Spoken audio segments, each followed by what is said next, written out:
शुरू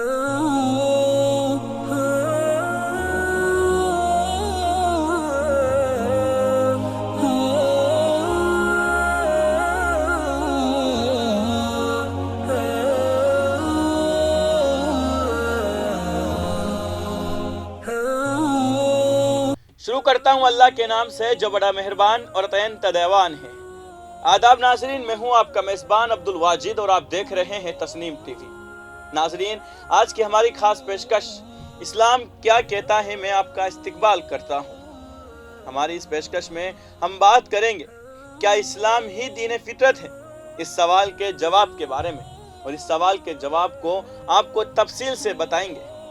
अगर दीनदारी का मतलब कुंद ज़हनी होता या उससे दिल व जान तंगी में मुब्तला होते, या वो घटियापन कबूल करने या नस्ली तसल्लुत का नाम होता, तो मैं बगैर दीन के ही जिंदगी गुजारना पसंद करता। लेकिन दीन ऐसा है ही नहीं, बल्कि वो तो उन चीज़ों के खिलाफ जिद्दोजहद करता है जो लोग अल्लाह ताला के नाजिल करदा और बाज़ इंसानों के खुद साख्ता बातिल जिसे वो दीन गुमान करते हैं एक दूसरे से मिला देते हैं। वो ज़्यादती व नादानी करते हैं। जो शख्स किसी भी बातिल को दीन बना कर पेश करे वो झूठा है, और वो जो कुछ पेश करता है उसे मुस्तरद कर देना लाजमी है। आज के दौर में लोग मुख्तलिफ खानों में बैठे हुए हैं। कुछ लोग उलूहियत के मुनकिर हैं और ये समझते हैं कि दुनिया का कोई परवरदिगार ही नहीं। कुछ लोग उलूहियत का मुबहम अंदाज में एतराफ़ करते हैं और बड़े मज़ाहिब को यकसा की कीमत का हामिल और मुसावी दर्जा देते हैं। कुछ यहूदियत और ईसाईयत को मानते हैं और कभी उससे इन्हिराफ नहीं करते। कुछ बुत परस्त है और कुछ मुसलमान जो अल्लाह को परवरदिगार, इस्लाम को दीन और हज़रत मोहम्मद सल्लल्लाहु अलैहि वसल्लम को रसूल मानते हैं। फिर मुसलमानों में कुछ नासमझ है जो अपने बुजुर्गों से मिले हुए तरीकों के मुताबिक ज़िंदगी गुजारते हैं, चाहे वो सुन्नत के मुताबिक हो या बिदअत हो और इल्म व हिदायत पर मबनी हो, या जहालत ख्वाहिश नफ्स पर। कुछ ऐसे हैं जो उस हक के दाई है जिसके अजीम असलाफ ने दावत दी थी, लेकिन फिर तारीख के सफ़र के साथ वो धीरे धीरे अजनबी बनते चले गए।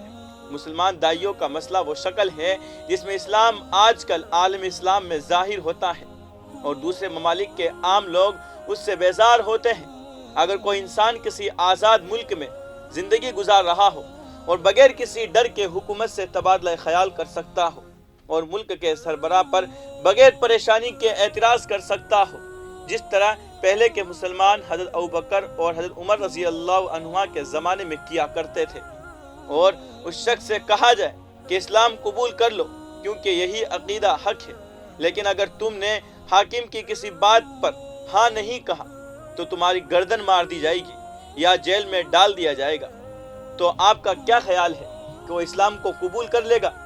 हरगिज़ नहीं। आखिर क्या चीज़ उसे ऐसे दीन में दाखिल होने पर आमादा कर सकती है जिसमें एक हुक्मरान पूरे शहर को नेस्तो नाबूद कर देने और उसके मुलब्बों में 30-30 हज़ार इंसानों को दफन कर देने की ताकत रखता हो, और उसके बाद भी वो बरकरार रह जाए और कोई उस पर उंगली ना उठा सके? जाहिर है ऐसा शख्स इनकार ही करेगा और इस तंग गहरे में दाखिल होने पर तैयार नहीं होगा। फिर इस आजमाइश का जिम्मेदार कौन है? ऐसे जाबिर सियासतदान जिनका दीन से कोई ताल्लुक नहीं, तर्ज हुकूमत से लोगों को इस्लाम से बरगश्ता करते हैं। कुछ लोग इल्म दीन में मशगूल है और ऐसा इस्लाम पेश करते हैं जिसका मतलब औरतों को कैद व बंद और जहालत में रखना है, और ऐसे अहकाम बयान करना है जो औरतों को हुकूक से महरूम करके जलील व ख्वार कर दे, और इल्म इबादत और जिहाद के मैदानों में उसका वजूद भी बाइस है हैरत समझे। बिलाशुबा मशरिक और मगरिब में हर जगह औरतें ऐसा दीन कबूल करने से इनकार करेगी और उससे दूर रहने में ही हिकमत समझेगी, और लाखों गैरतमंद मर्द भी उनकी तायीद करेंगे। इस तरीके से लोगों को इस्लाम से दूर रखना यकीनन बहुत अफसोसनाक है, और उस देहाती का किस्सा याद दिलाता है जो बाजार में अपनी ऊँटनी 1 दिरहम में बेच रहा था, लेकिन उसके साथ उसके बच्चे की शर्त भी लगा रखी थी जिसकी कीमत 10,000 दिरहम मांग रहा था। लोग कहते थे ये ऊँटनी कितनी सस्ती है अगर ये मलून बच्चा साथ न होता। जी हाँ, इस्लाम का मानना किस कदर आसान होता अगर उसके साथ लोगों ने उल्टी सीधी चीज़ें न लगा दी होती। لیکن یہ سوال اپنی جگہ باقی رہ جاتا ہے، کیا کوئی ایسا شخص جو خدا کا انکار کرے سلیم العقل ہو سکتا ہے؟ جواب یہی ہوگا کہ یقیناً اس کی بصیرت میں خامی ہے، اور اس کا اپنے پروردگار کا انکار بیٹے کے اپنے نیک اور ہمدل باپ کے انکار سے بھی زیادہ سنگین ہے۔ ہو سکتا ہے کہ اس شخص میں علمی لیاقت ہو، لیکن یہ لیاقت اس کا گھٹیا پن دور نہیں کر سکتی۔ امریکہ نے اس ایٹمی سائنسدان کو پھانسی کی سزا دی تھی جس نے روسیوں کو راز بتا دیے تھے اور اسے وطن اور قوم سے غداری کی وجہ سے بڑے مجرمین میں شمار کیا تھا۔ وطن کیا ہے؟ زمین کا ایک ٹکڑا۔ قوم کیا ہے؟ کچھ لوگوں کا مجموعہ۔ پھر جو آسمانوں اور زمین اور تمام انسانوں کے پروردگار سے غداری کرے اسے مجرم کیسے نہیں مانا جائے گا؟ کسی لیاقت و صلاحیت کی عظمت مہلک بیماریوں سے نہیں بچا سکتی۔ ایسا ہو سکتا ہے کہ کسی شخص کی نگاہ بہت تیز ہو، لیکن وہ ایسی بیماری میں مبتلا ہو جو اسے ہلاک ہی کر ڈالے۔ نگاہ کی تیزی اس کی جسمانی بیماری سے بے نیاز نہیں کر سکتی۔ جو شخص اللہ کی پہچان سے انکار کرے اور اس کی ہدایت کو نہ مانے، وہ کسی شعبہ میں چاہے جتنی بلندی تک پہنچ جائے، اس کا ضمیر بیمار ہے۔ اس کے طرز عمل پر اعتماد نہیں کیا جا سکتا۔ اپنی خواہش نفس پرستی سے خود اپنے لیے اور اپنے آس پاس والوں کے لیے بدبخت بنا دیتی ہے۔ یہ بھی ہو سکتا ہے کہ اللہ تعالیٰ دنیا ہی میں اس کی ذہانت کو اس پر الٹ دے اور خود اپنے ہی ہاتھوں سے اپنی قبر کھود لے۔ اپنی خواہشات نفس کی پیروی کرنے والے اور خدا کی ہدایت سے روشنی حاصل نہ کرنے والوں کے بارے میں اللہ تعالیٰ فرماتے ہیں، کبھی تم نے اس شخص کے حال پر غور کیا جس نے خواہشات نفس کو اپنا خدا بنا لیا ہو؟